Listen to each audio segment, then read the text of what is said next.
Ladies and gentlemen, boys and girls, children of all ages, welcome to the time of the week that you've all been waiting for.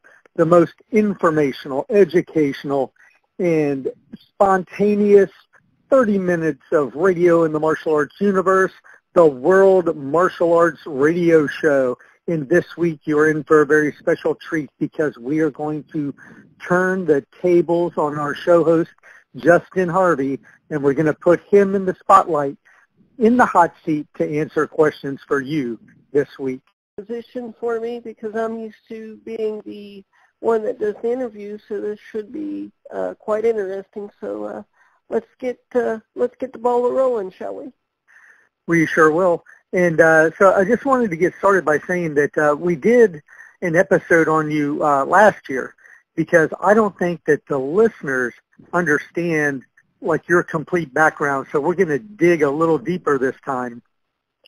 And for those of you that missed the last time that we interviewed Justin, then look through our old videos here at the World Martial Arts Radio page.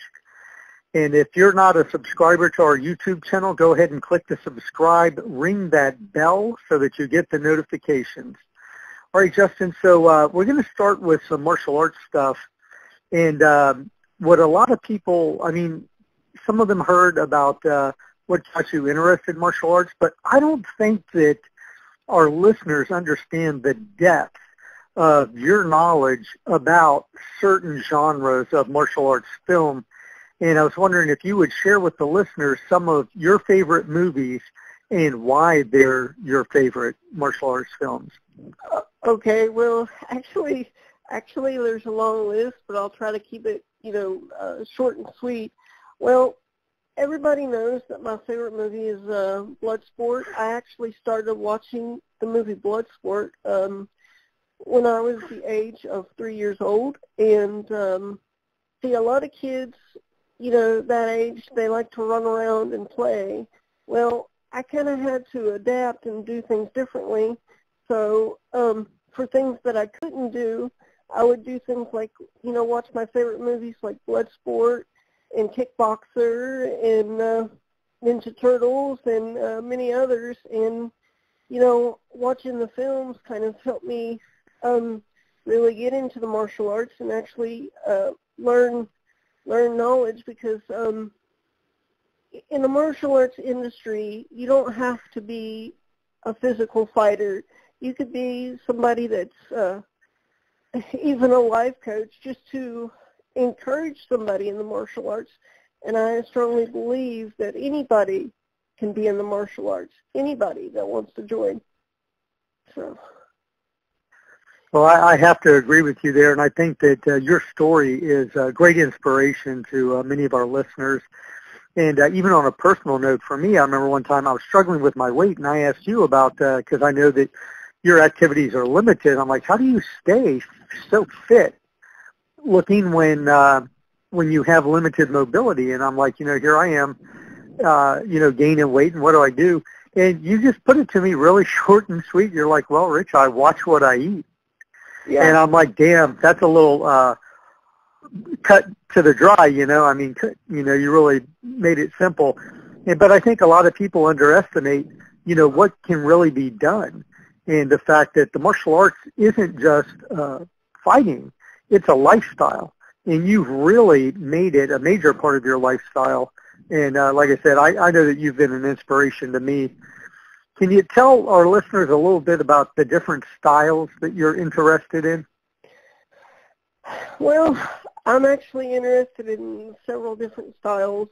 Some of the styles I couldn't physically do, but some of the styles I can do. I've studied Dukes-Ryu, Ninjutsu, and Dukes Fast.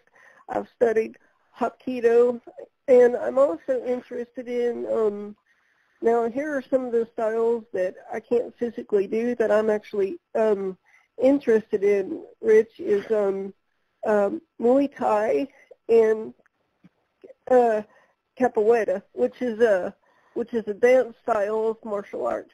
Because if I understand it correctly, back then when it first started, the slaves could not practice martial arts, so they had to disguise it with dance.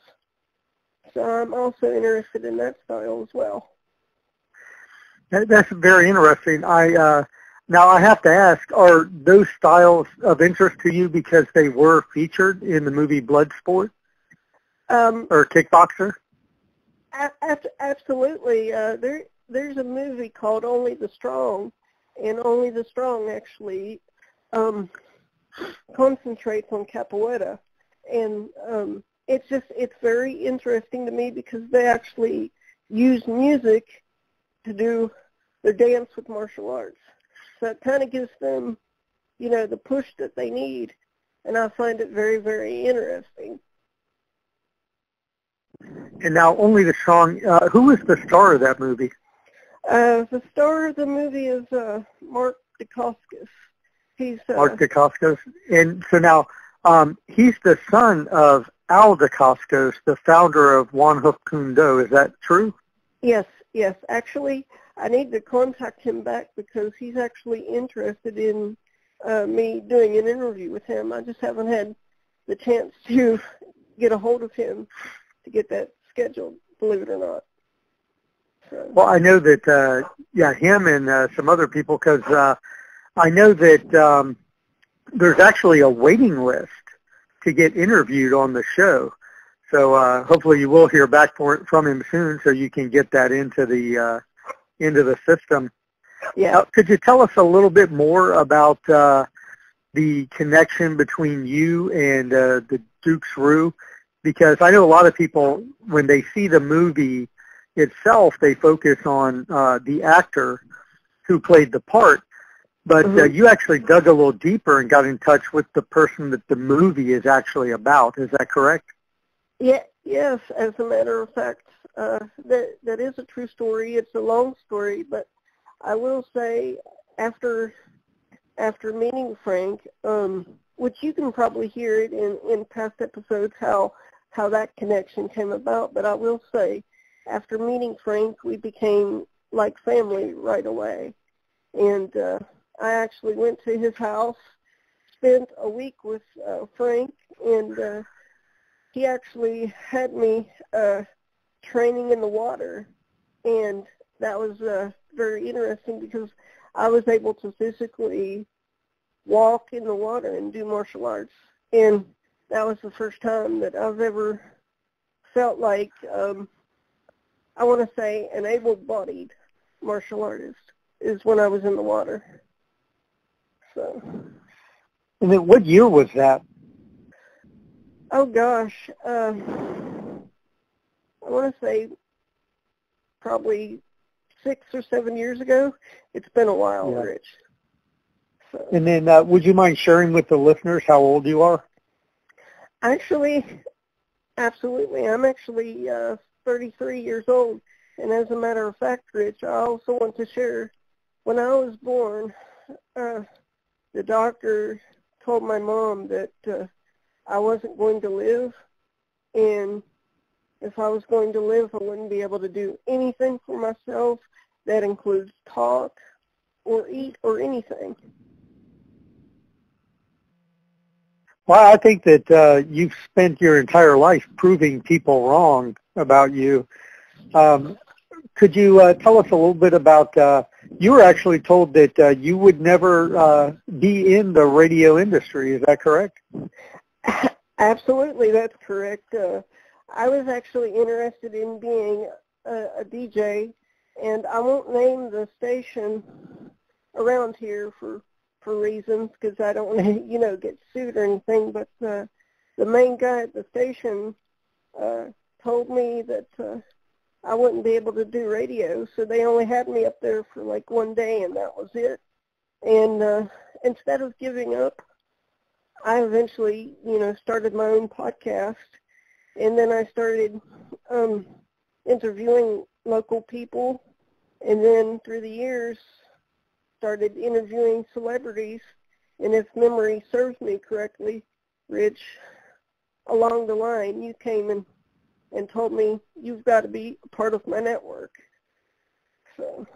Well, the thing is that I think you're being very humble right now because not only did you go on to start your own show, you did literally hundreds of episodes And over the years, you have interviewed some of the biggest names in the martial arts and the action film industry. And would you mind sharing with us, like, who some of your favorite action stars were that you got to interview? Oh, absolutely.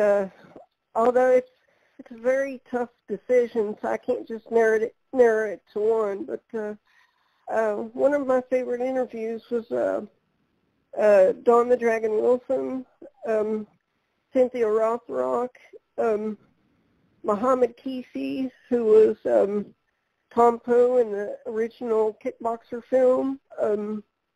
I enjoyed having Sheldon Lettich on the show. I mean, I've had a long list, and I've also had Ernie Reyes Jr. and Sr. on my show as well.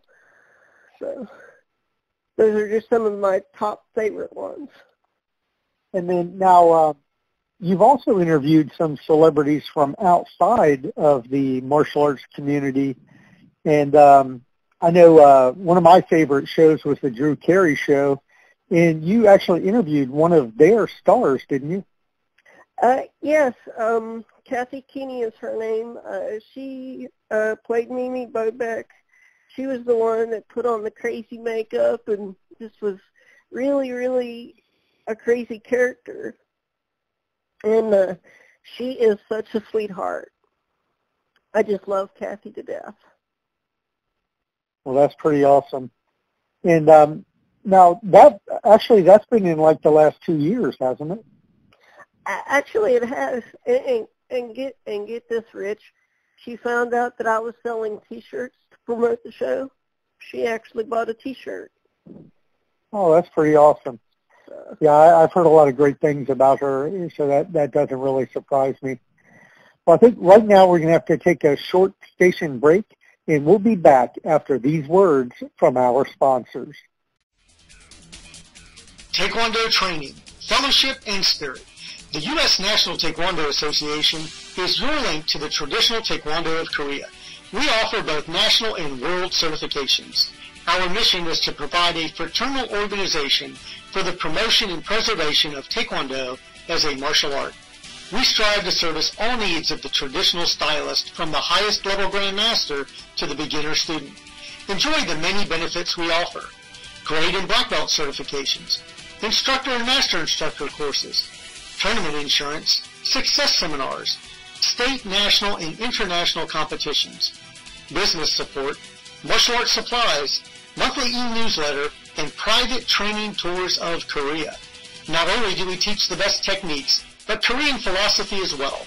We develop the complete mind, body, and spirit philosophy. Visit www.usnta.net to join today.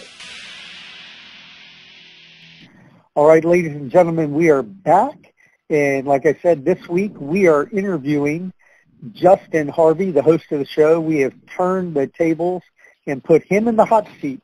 So right now we're going to get back to more questions with Justin Harvey. All right, sir, thanks for being here today with me. And now we've talked a little bit in the previous segment here about your martial arts, but a lot of people don't really know that instead of like just being a radio show host, you are actually like your own recording artist and producer, and you've actually produced music. And could you tell us a little bit about that journey and what inspired you to do that? Okay, well, it all ties in with my favorite film, Bloodsport. For a short time, I actually found a local artist who was my best friend at the time, and I told him this idea that I wanted to completely redo the song Fight to Survive from the movie Bloodsport, and we actually accomplished that. And then after that, I actually played and sang in a few bars, believe it or not. And then before my singing career kind of stopped, I actually wrote a song called My CP Prison, which is a negative song, but I wanted to show the negative side of having cerebral palsy, to show that anybody can either choose light or dark, good or bad, and it was very successful. I had it released on iTunes for a while, but then it didn't really catch on, so I kind of canceled the service because I was actually putting more money into providing the track than I was making, so eventually it just came down. So, but you actually wrote, produced, directed, and performed the song. Is that right? That's right. And get this, brother. I not only did that, but I wrote it in my head, and then my buddy started playing at the time, and I started singing, and he says, "You know what?" He says, "We're going to record that. That's really good." And so the very next day, I got in the studio and recorded it. So. And then from the time that you got the idea that you wanted to do it until you actually produced it, was that a long process, or did you just jump right on it and make it happen? I just jumped on it because honestly, I told one of my friends that I couldn't write a song or whatever, and she told me, she says, "That's BS. One day you'll write a song." And then I was just sitting in my buddy's room, and he was just playing his guitar, and it just came to my head. And then after it came out of my head, we recorded it immediately, and it became a track. I've been kind of curious as to who some of your favorite music artists are because of your song, My PC Prison, because I know that a Hong Kong actress, Sophie Song Love, actually compared it to like music by Johnny Cash as far as like having a dark side to the song. Yeah. And yeah. So who were some of your musical inspirations growing up? Oh, well, it's before I get into that, Rich, I wanted to say when I used to do these concerts, me and my buddy at the time, we would actually sing a couple of Johnny Cash songs during our concert. But I've had very many artists. I've had many artist inspirations. My favorite country singer when he was really, really big was Billy Ray Cyrus, and then I like if it's rap, I like DMX, even though he gets into trouble from time to time. I think if he could do better, a lot more people would understand him more, but he gets into too much trouble. But I like Def Leppard. I like a lot of 80s and 90s stuff, and I've had so many influences. I could talk to you for hours just on music. So that's interesting that you said that you guys actually performed some of Johnny Cash's music, because I didn't know that, and we talk a lot. And yeah. So, like I said, when I heard the actress compare your sound and the darkness of the song to Johnny Cash music, it kind of struck me as like, wow, that's a really cool comparison. I mean, how often does a first-time recording artist get compared to a musical legend? Absolutely, and I'm nowhere near a Johnny Cash, but I'm honored that someone would actually compare me to such a great legend in the music industry.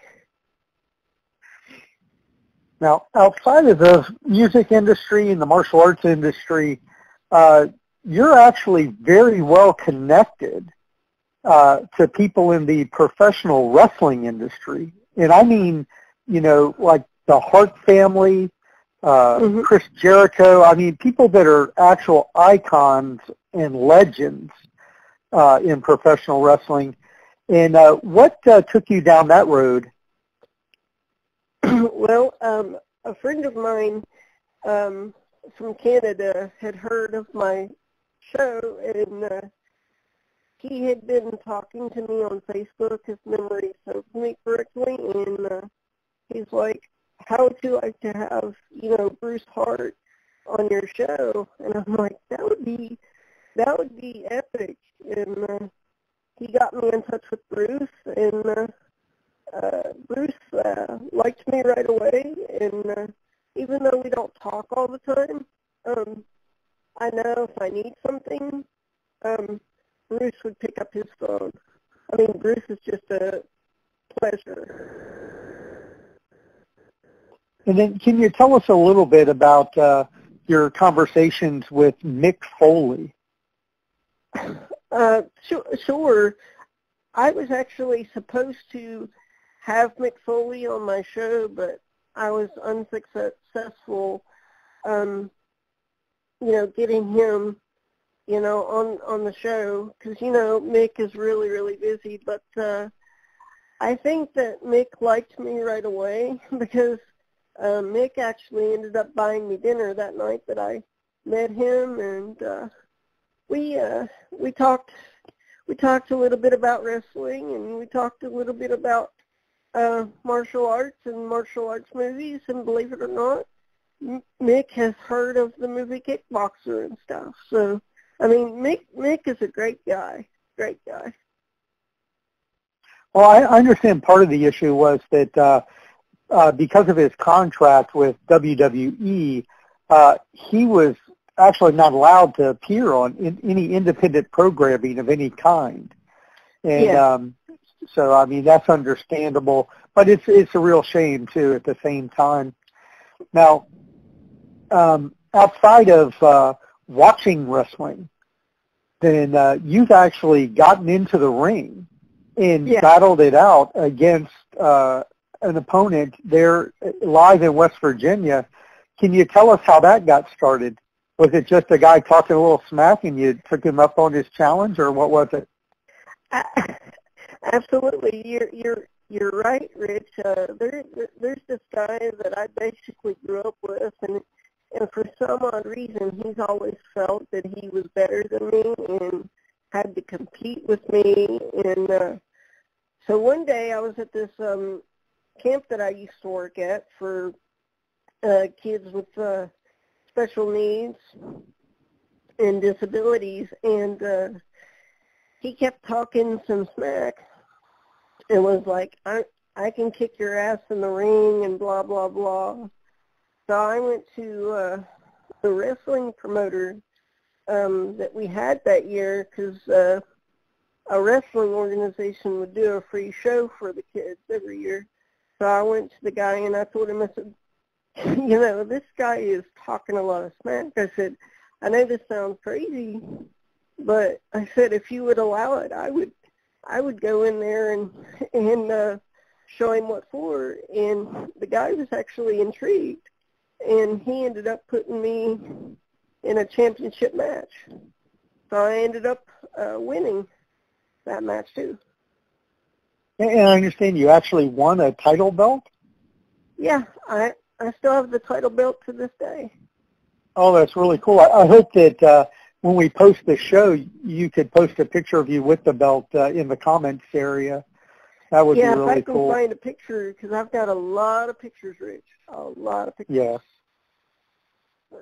Now, outside of that, a lot of people don't know that you've also been involved with the performance on and production of a professional wrestling show.